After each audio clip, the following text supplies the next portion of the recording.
Um, I'm going to talk about civil engineering, and I understand that quite a number of you have done my class in first year. So what I did in my class was more or less what the civil engineering department is going to do, and it is all problem based, and we do things around projects so that you can learn and apply your knowledge in those projects, and they are realistic projects, especially when it comes to the final year.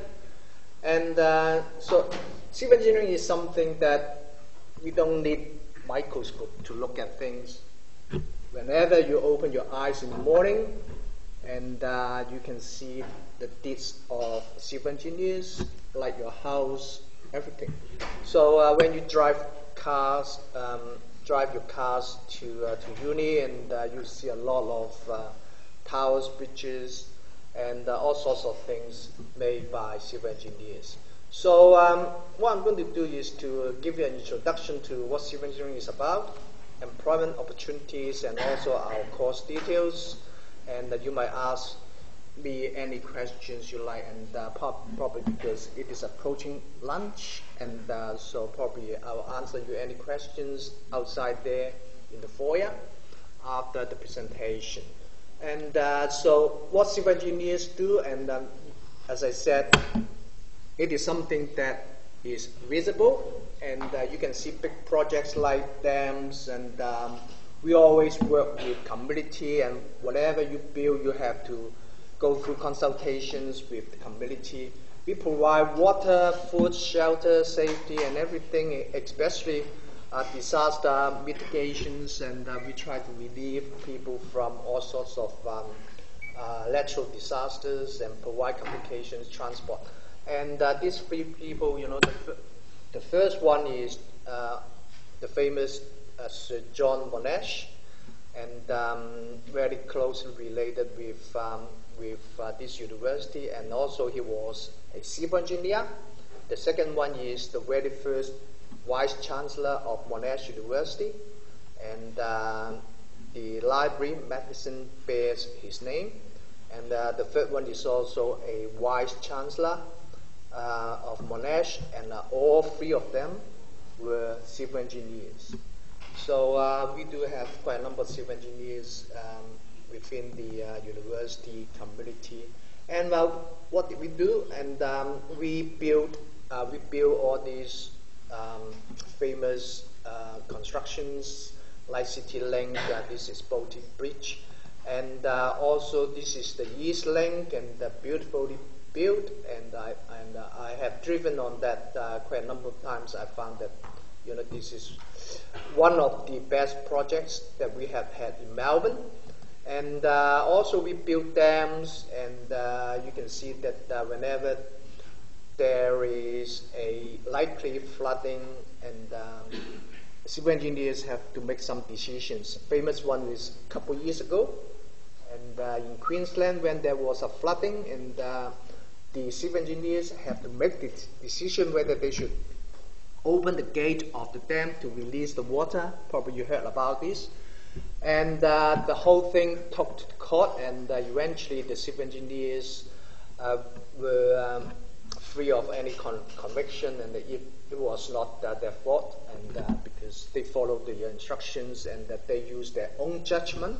They think that at that time, it was their judgment that they should open the gate of the dam, and although it caused flooding downstreams, and that sort of thing. And so it is very challenging, very exciting, and sometimes it's a little bit worrying. But well, whatever we do, we have to worry about something, and if you have to make some decisions.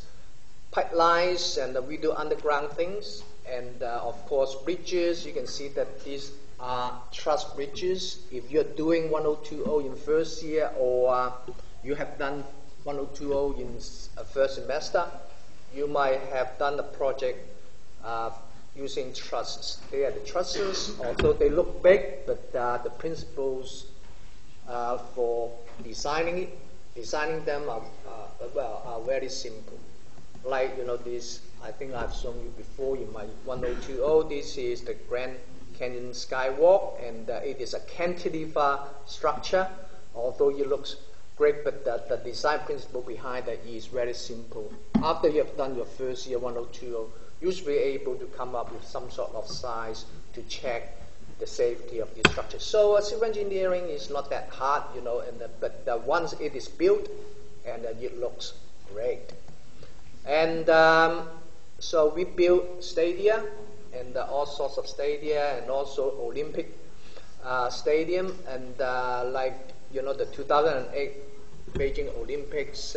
This is the Bursless and water cube, and the famous, they call it, the pants, because it looks like the pants of the body. And but also we built this beautiful London Olympics, which was a great success. And all these looks complex, but they are very simple. For example, the Bursless, and it consists of about 16 portal frames. It is the portal frame that you should be able to do, and they are all truss portal frames. So the principles there are not that difficult.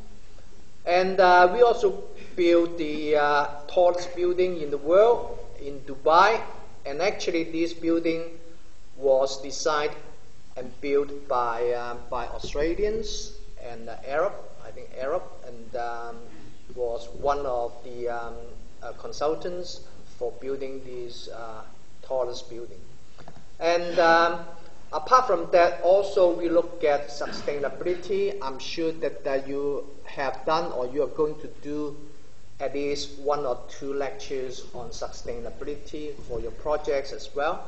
And this is a great thing. And this one is in London, and you can see that we put some green stuff on the facade of the buildings, and just to make it more sustainable, and just to protect the energy from escaping and that sort of thing, and also to use recycled waters to water the plants. So this is something that we have to introduce into our curriculum. So we started this from level 1. We are progressively introducing the sustainability contents into our curriculum, although we already have a lot of existing contents about sustainability. For example, water treatments, wastewater treatments, and how to use recycled waters, how to reduce contamination, and that sort of thing. So this is already part of the civil engineering course. So we also design race tracks. It is something that not many people know about, and how to design the corners so that people can turn this way and that way. And for transport, apart from building those roads, rails, also one important thing about transport study is policy. Whether we should build a east-west link, a tunnel, or a railway line, or an overpass, and that sort of policy. So you have seen this in the newspaper, but we do have people in our department to suggest to the governments what should be done, and that sort of thing. So again, this is part of the civil engineering study. And so if you dump your rubbish in the tip in the suburb, and probably you wouldn't be able to see that actually the whole site for the dumping pit is protected by all this drainage, so that the whole area is not contaminated by those dirts. And actually nowadays we use the methane gas generated from the rubbish tip to generate gas, and sometimes you see that there's something burning in those rubbish pit, because we are burning those waste methane gas generated from the rubbish, and that sort of thing. And so I have mentioned quite a number of things that civil engineers can do. So what are the main areas? First one, environmental engineering. We are conscious about the environment. And transport engineering, it is something that not many people know about, but that we do well.